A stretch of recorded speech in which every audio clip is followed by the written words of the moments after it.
오늘은 우리 하던 시리즈 설교를 한 주 멈추고 다른 본문으로 잠시 말씀을 전하겠습니다. 여러분, 하나님이 어떻게 복을 주십니까? 하나님은 물론 우리에게 구원의 복은 아무 공로 없이 은혜로 주시지만 구원 이후에 우리가 누릴 복과 상들은 거저 주시지 않습니다. 반드시 시련과 시험을 먼저 거치게 하십니다. 특히 교회 공동체는 아주 독특한 방식으로 시험을 좀 치르게 하십니다. 어떤 방식이냐? 그거는 우리가 싫어하는 사람, 대학이 껄끄러운 사람, 어딘가 좀 이상한 사람, 모난 사람, 그런 사람들을 우리 공동체로 보내시는 겁니다. 그리고 우리가 그 사람을 어떻게 대하는가를 하나님께서는 시험하십니다. 이것이 교회가 복을 받을 만한 그릇인가 아닌가를 테스트하는 하나님의 확인입니다. 창세기 18장을 보시면 아브라함이 나오죠. 가만히 서 있기도 힘든 뜨거운 대낮에 아브라함은 이 길을 지나가는 낯선 나그네 세 사람을 봅니다. 먼지를 뒤집어 쓰고 볼품없는 뜨내기들이었습니다. 그냥 모른 척 할 만도 했습니다. 하지만 아브라함은 장막문에서 달려나가서 그들을 맞이합니다. 시원한 물을 떠다가 발을 씻기고 정성껏 대접합니다. 나중에 알고 보니까 이들이 하나님의 사자들, 천사들이었습니다. 이 대접이 끝난 뒤에 하나님은 아브라함에게 무엇을 선포하시느냐? 복을 선포하십니다. 내년 이맘때 내가 반드시 내게로 돌아오리니 네 아내 사라에게 아들이 있으리라. 여러분, 나이 들어 임신이 불가능했던 그 사라에게 아들 이삭을 약속해 주셨습니다. 그때가 언제입니까? 나그네를 대접하는 이 시험을 통과했을 때 하나님은 아브라함과 그 가문에 복을 내리셨습니다. 우리 교회도 마찬가지입니다. 가끔 교회를 피곤하게 만드는 사람들이 교회를 찾습니다. 새 가족으로 등록할 때도 있습니다. 또 그렇게 온 사람이 가만히 보면은 우리 이웃에 살기 때문에 저 사람이 얼마나 이상한 사람인지를 누구보다 우리가 잘 아는 경우도 있습니다. 우리 교회에 왜 이런 사람들이 오나 한숨이 나올 수도 있습니다.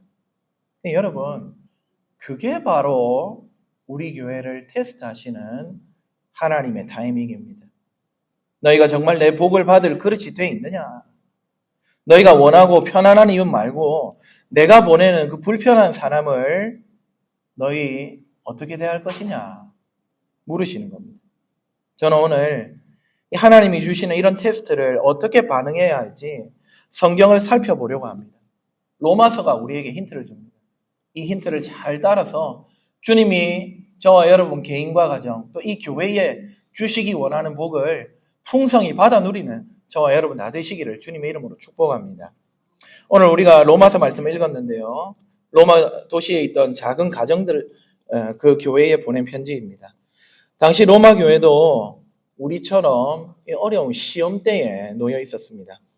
교회 내 구성원들 간에 갈등이 있었던 겁니다. 이 갈등은 서기 49년 로마 황제 글라우디오가 로마 시내에 살던 유대인들을 다 쫓아보내라는 명령을 내린 이유, 그때서부터 시작됐습니다.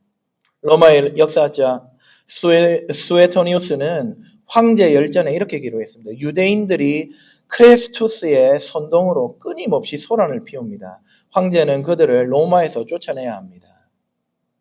크레스투스, 이게 크리스토스, 그리스도입니다. 예수님이 정말 그리스도냐 아니냐 이걸 두고 로마에 있던 교회, 거기에는 유대인들도 있고 이방인들도 있었을 것 아닙니까? 유대인들은 예수가 그리스도 아닌 것 같은데, 예수가 하나님이 약속한 메시아 아닌 것 같은데 이야기하고, 이방인들은 아니다, 그가 그리스도가 확실하다, 서로 싸움이 나고 소동이 일어났던 겁니다. 그러자 황제가 유대인들을 통째로 로마에서 추방을 해버린 것이죠. 사도행전 18장 2절에 보시면 이 사건을 증언합니다. 아굴라라 하는 본도에서 난 유대인 한 사람을 만나니 글라우디오가 모든 유대인을 명하여 로마에서 떠나라 한 거로 그가 그 안에 브리스길라와 함께 이달리아로부터 새로운지라. 그렇게 유대인들이 로마에서 추방을 당했는데 그 기간에 유대인들이 사라진 로마 교회는 어땠겠습니까? 그 교회는 이방인들을 중심으로 재편이 되었습니다. 이방인 신자들이 교회에 이제 어른이 되고 새로운 주인공이 되었습니다. 유대인들이 없어지니까요. 사실은 이 교회 생활이 좀 편해졌습니다.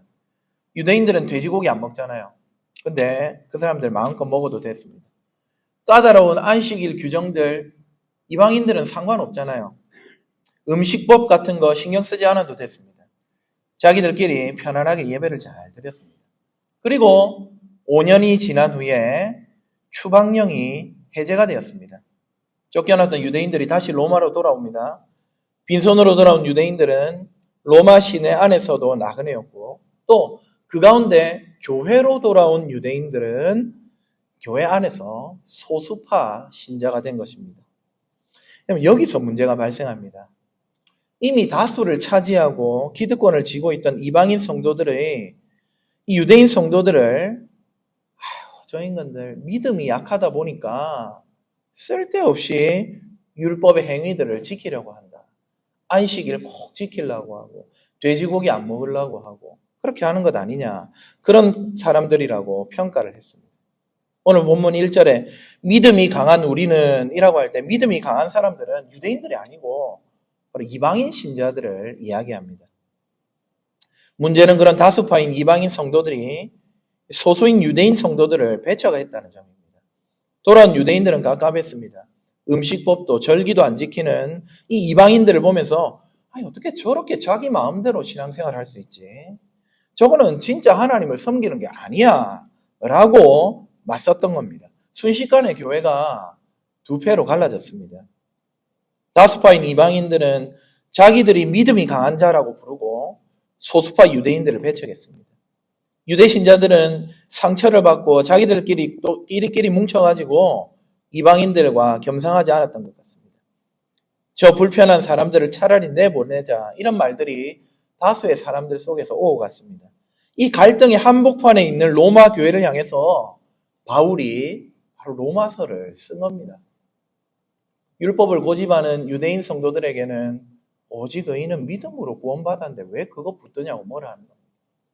기고만장한 이방인 성도들에게는 원가지는 이스라엘이었다. 그걸 꼭 기억해.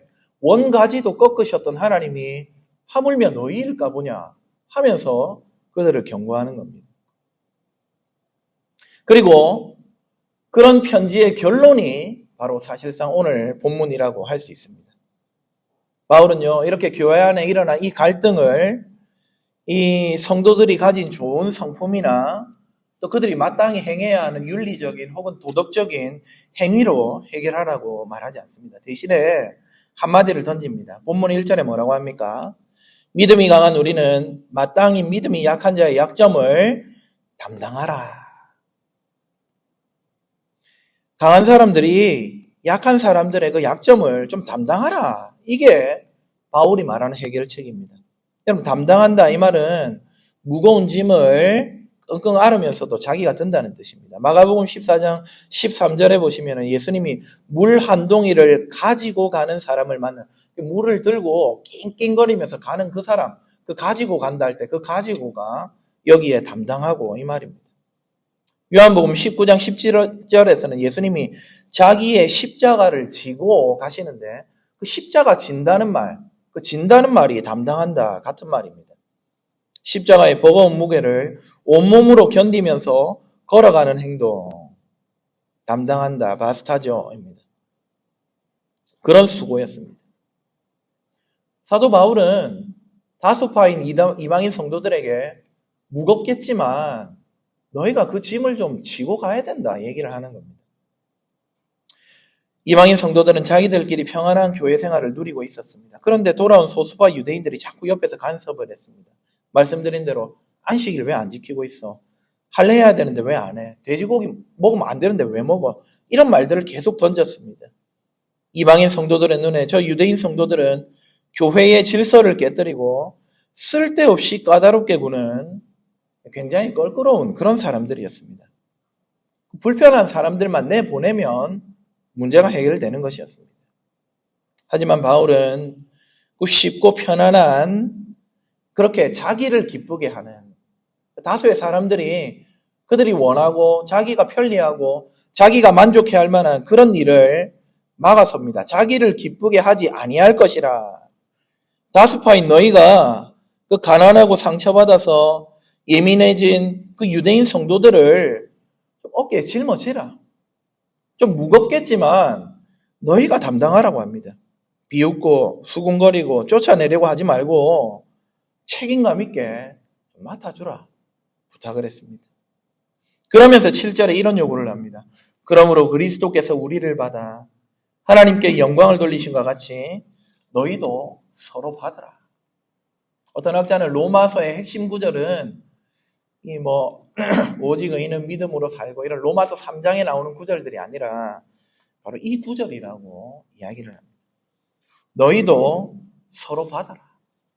받아주는 게 해결책입니다. 뺏어가고 못 오게 하고 욕하는 게 아니라 받아줘야 합니다.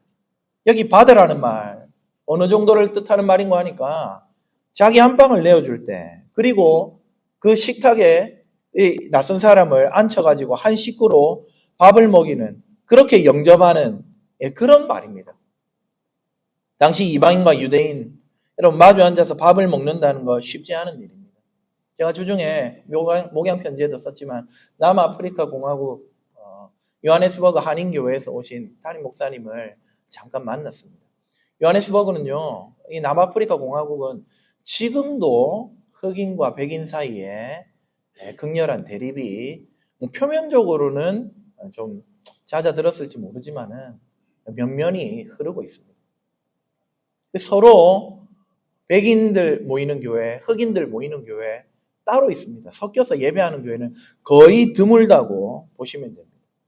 마찬가지로 이 당시에도 이방인과 유대인들이 한 자리에 앉아서 식탁을 갖는다 쉽지 않은 일입니다. 마음속 깊이 자리 잡은 거부감과 편견을 깨뜨리지 않으면은 이건 불가능한 일입니다. 그런데 어떻게 하랍니까? 그거 좀 다 깨뜨려. 그리고 서로 받아라.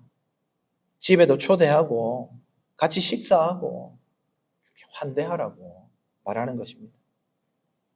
사실 이방인 성도들은 배척의 서러움을 아는 사람들이었습니다. 에베소서 2장 11절과 12절에 이렇게 말합니다.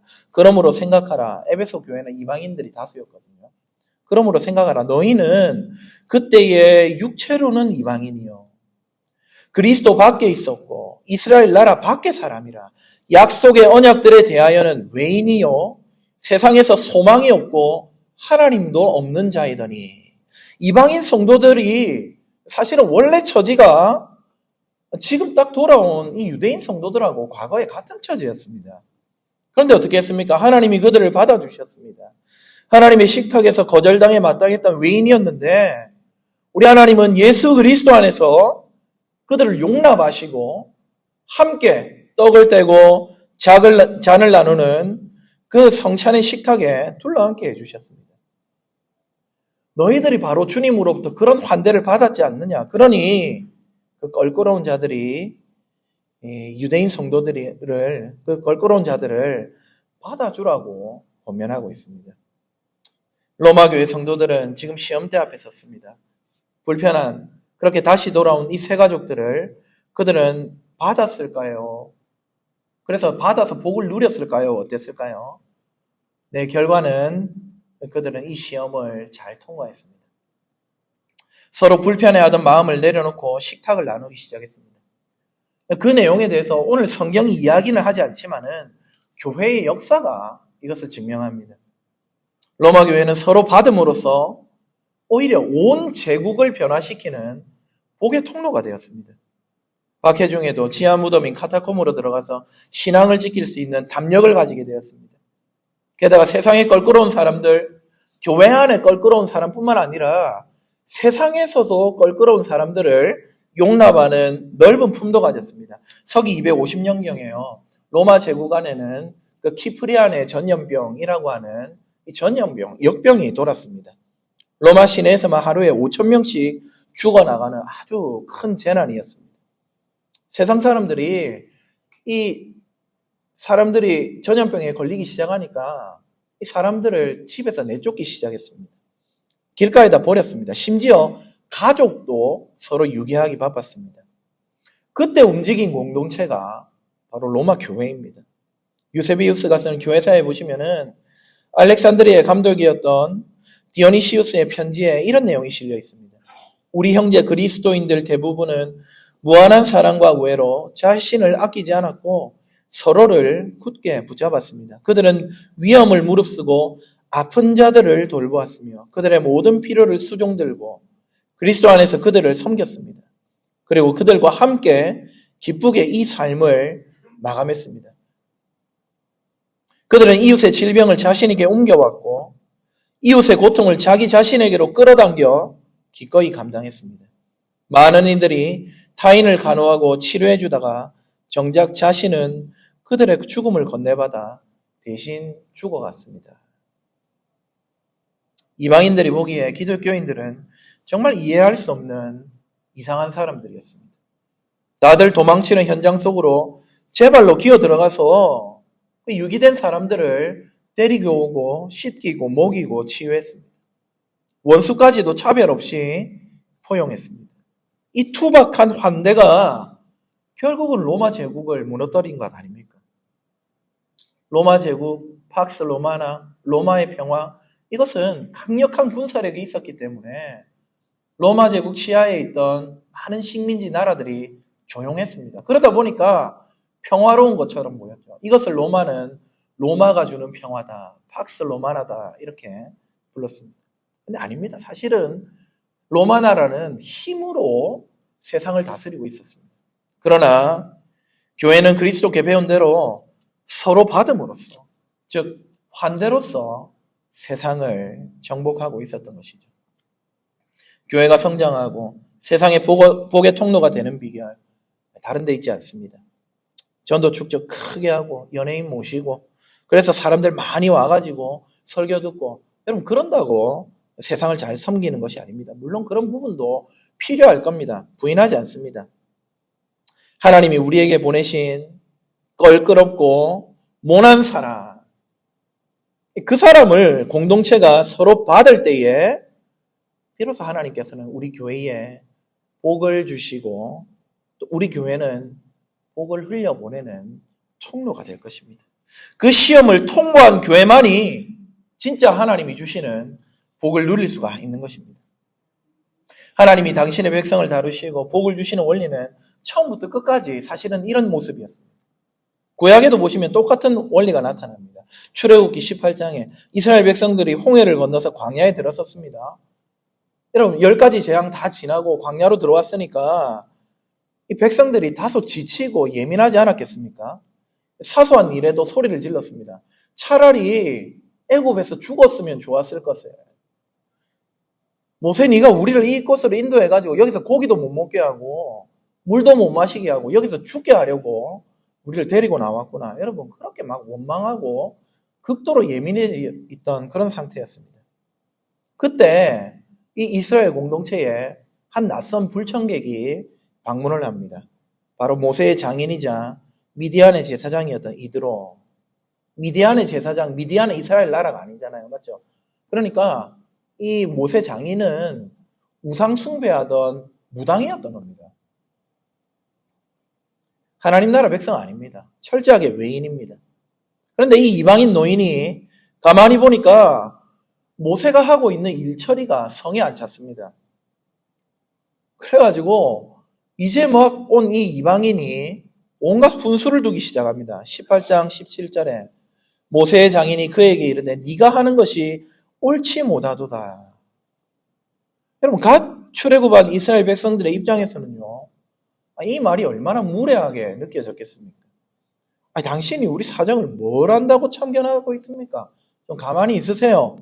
라고 해도 이거는 별로 과한 대응처럼 느껴지지 않습니다. 하지만 모세와 이스라엘 장로들은 그렇게 안 합니다. 모세는 그 이방인 장인의 쓴소리를 귀담아 들었습니다. 또 이스라엘 모든 장로가 이드로와 함께 하나님 앞에서 떡을 먹었다고 출애굽기 18장 12절이 기록합니다.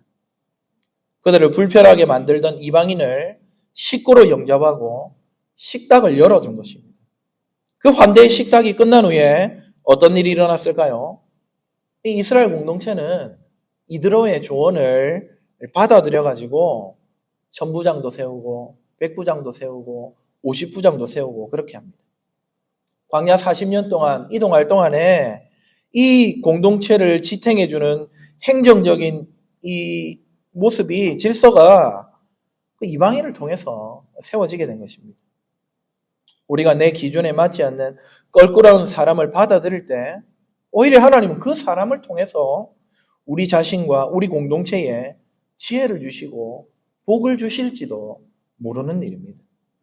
사랑하는 여러분, 교회가 복을 받기 위해서는 주님의 불시험을 반드시 통과해야 됩니다. 계속해서 말씀드린 대로 껄끄럽고 부담스럽고 불편한 사람 보내서 우리가 어떻게 하는지 주님 확인하십니다. 사실은 불편하고 껄끄럽고 보기 싫은 그 사람이 예수님일 가능성이 높습니다. 그렇다고 그 사람을 섬기고 그 사람을 경배해야 된다는 말이 아니고 주님이 그런 모습으로 우리를 찾아오셔서 테스트한다는 겁니다. 주님이 우리 교회를 만약에 찾아오신다면 어떻게 오실까요? 멋들어진 이 벤츠 S클래스를 타고 이렇게 쫙 오실까요? 제가 볼 때는 굉장히 초라하고 꼴보기 싫은 모습으로 오실 가능성이 높습니다. 왜냐하면 주님이 처음 이 땅에 오셨을 때, 초림하셨을 때 모습이 딱 그랬지 않습니까? 당시 사람들 우리 주님을 향해서 다윗의 자손이여 호산나 오셔서 구원하십시오. 호산나 다윗의 자손이여. 다윗의 자손이라는 말은 왕족이고 기름 부음 받았고 메시아고 그리스도다 이 말입니다. 우리의 구원자다 이 말입니다. 소리 높여서 환호했습니다. 황금 마차를 타고 당당하게 성으로 들어오기를 기대했을 겁니다. 하지만 예수님은 어떻게 하십니까? 실제로는 볼품없는 나귀, 그것도 나귀의 새끼. 성인이 그 나귀 새끼 위에 탔을 때 뒤뚱뒤뚱 걷고 있는 나귀를 한번 상상해 보십시오. 먼지 풀풀 날리며 들어오셨습니다. 종교 지도자들에게 예수님은 이 교회의 평안을 깨뜨리는 골칫거리였고 눈에 가시였습니다. 주님은 그런 모습으로 우리에게 찾아오십니다. 마태복음 25장의 마지막 날에 대해서 이렇게 말씀하십니다. 25장 35절 36절 내가 줄일 때에 너희가 먹을 것을 주었고 내가 목마를 때에 마시게 하였고 나그네 되었을 때에 영접하였고 헐벗었을 때에 옷을 입혔고 병들었을 때에 돌보았고 옥에 갇혔을 때에 와서 보았느니라. 그러니까 의인들이 깜짝 놀라서 물었습니다. 주님, 우리가 언제 주님이 줄이거나 나그네 되었을 때 대접했습니까? 나는 주님을 본 적이 없는데요. 임금이 대답하여 이르시되 내가 진실로 너희에게 이르노니 너희가 여기 내 형제 중에 지극히 작은 자 하나에게 한 것이 곧 내게 한 것이니라. 예수님은 지극히 작은 자, 지극히 마음에 안 드는 자, 지극히 볼품없는 자, 지극히 모난 자, 그런 모습으로 우리를 찾아오십니다.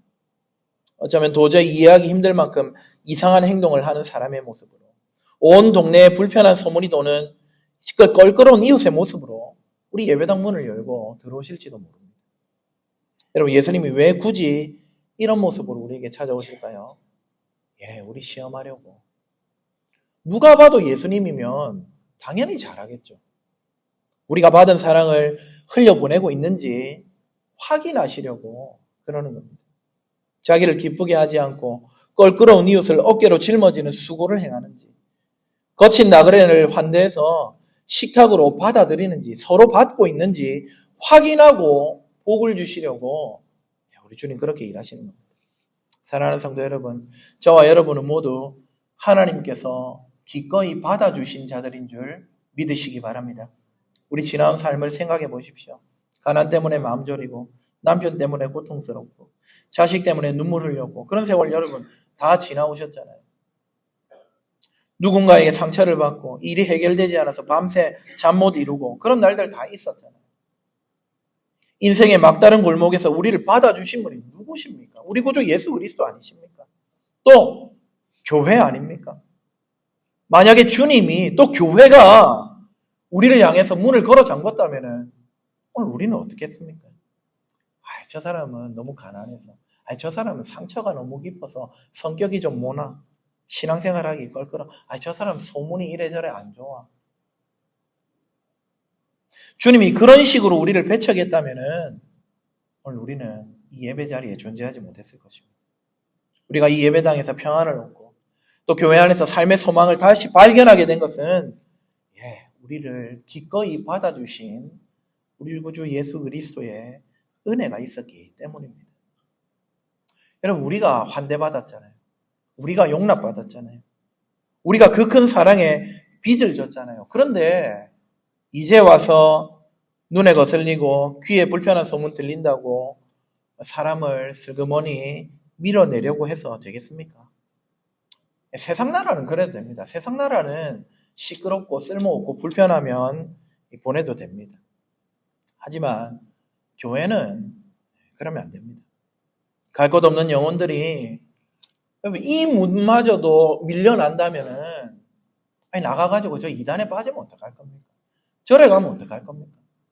그 영혼 지옥으로 우리가 미는 꼴이 되면 그 책임을 하나님 앞에서 우리가 어떻게 감당하겠습니까?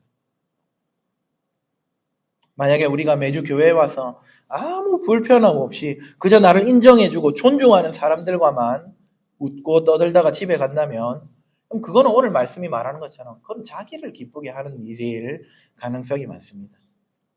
물론 그것도 교회이긴 하겠죠. 거기도 구원이 있겠죠. 그러나 복 받는 교회는 안 될 겁니다.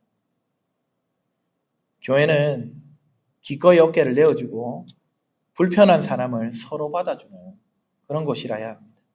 그래서 저는 우리 교회에 많은 분들이 이렇게 찾아오십니다. 최근에도 이제 도계공에서 오신 분들도 제법 계시고 그렇습니다.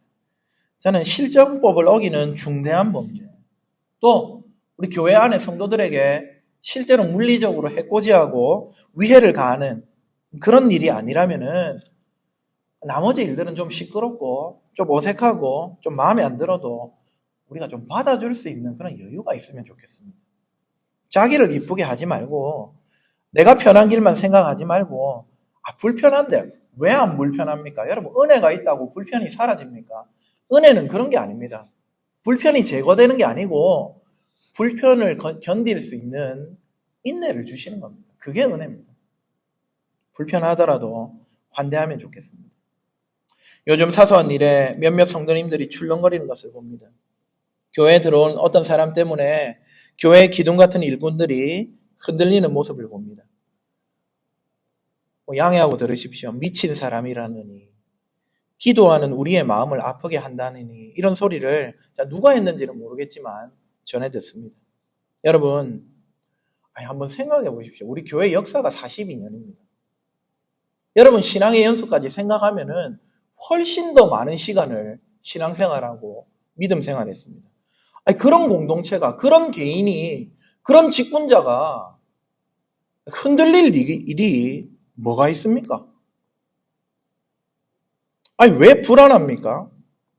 만약에 그런 이 사소한 일 하나에도 우리가 흔들리고 불안하다 그러면은 어쩌면 그건 우리가 이때까지 갖고 있던 신앙의 뿌리가 생각보다 튼튼하지 않다는 반증일 수도 있습니다. 자기를 한번 돌아볼 필요가 있습니다. 바람이 쉽게 날리는 겨처럼 가벼운 교회가 되지 않기를, 우리 제8영도교회가 묵직한 교회 되기를 주님의 이름으로 축복합니다.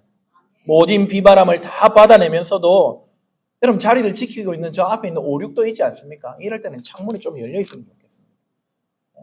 어제도 그 비바람 치는데 그제 5, 6도 좀 1mm라도 옮겼습니까? 아니지 않습니까? 거친 풍랑이 밀려와도 묵직하게 교회를 지켜내는 태산 같은 우리 모두가 되시기를 주님의 이름으로 축복합니다. 우리가 여기 먼저 왔잖아요. 우리가 선배들이잖아요. 누군가 와서 마음에 들지 않는 소리 하더라도 일희일비할 필요가 하나도 없습니다. 들리는 소리 하나하나에 민감하게 반응할 필요가 하나도 없습니다. 서로 눈치 볼 필요도 하나도 없습니다. 그냥 좀 내버려 두면 됩니다. 좀 더 할 수 있으면 넉넉한 품으로 품어주고 기다려주면 됩니다. 물론 이상하죠. 물론 깝깝하죠. 이해가 안 되죠. 저도 다 압니다. 그런 사람들 밖에서 들리는 소리가 제기에 왜 안 들어오겠습니까? 근데 그렇다고 교회가 왜 지레 겁을 먹습니까? 주님이 머리 되신 교회인데, 든든한 반석 위에 세워진 교회인데, 그냥 좀 내버려 두면 됩니다. 그냥 좀 무시해도 됩니다. 아시겠죠? 예. 제풀에 지쳐서 힘 빠질 날 옵니다, 여러분. 아니, 왜 우리 성도들이 그 장단에 놀아나가지고 마음이 오르락 내리락 하냐, 이 말입니다, 제 말은.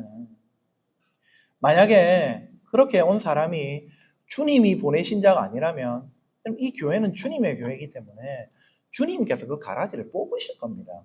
주님의 때, 주님의 방법으로 반드시 이 교회를 지키실 것입니다. 왜? 마태복음 16장에 약속하셨잖아요. 음부의 권세가 이 교회를 넘보지 못하리라.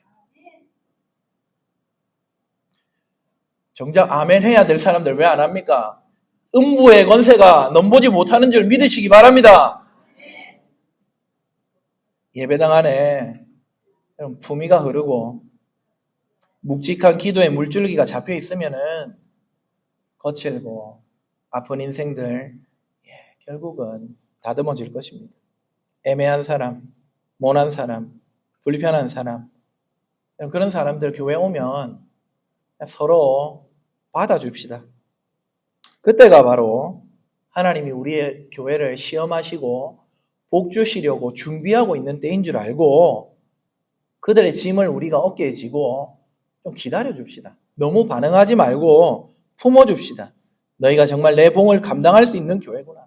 단단한 교회구나. 복을 받아라 하시는 그 말씀을 들읍시다. 말씀을 맺겠습니다. 사랑하는 성도 여러분, 교회에 주시는 테스트를 잘 통과하여 주님 주시는 복을 받아 누리는 저와 여러분 다 되시기를 주님의 이름으로 소망합니다.